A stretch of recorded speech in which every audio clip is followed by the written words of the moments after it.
Now we want to use the E, which we already know, and the A, which we already know, and introduce the B major chord.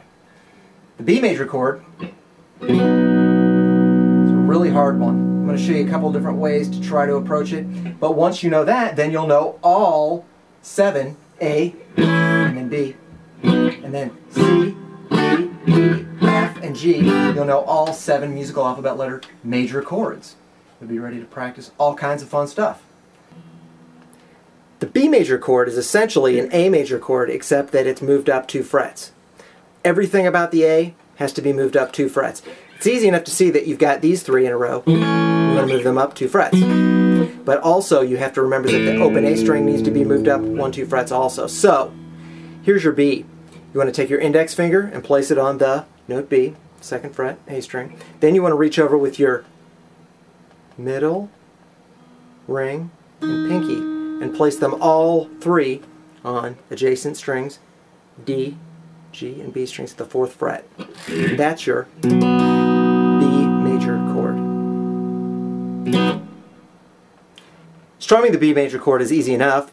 All you need to do is make sure that you hit the middle 4 strings, because those are the ones you're holding down. The left hand mechanics will give you a lot more trouble than this part.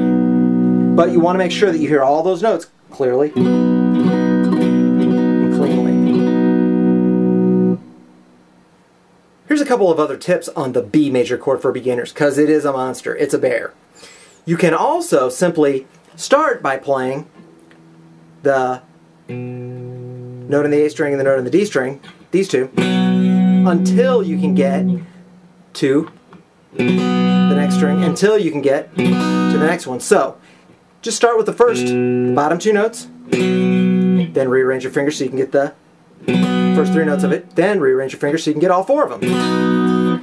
It's also possible to put your index finger here, and then use your middle finger or your pinky, the pad, to hold down all 3 of those adjacent strings, the D, G, and B strings at the 4th fret.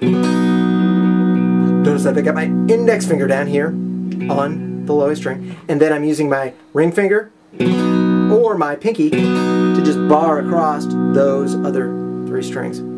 You should practice, you should take the time to practice all of them. This one, and then this one, or this one, and see which one works best for you. It's always best to have as many different ways to play any chord as possible, depending on what musical context arises. You'll be ready with all those tools in your tool bag.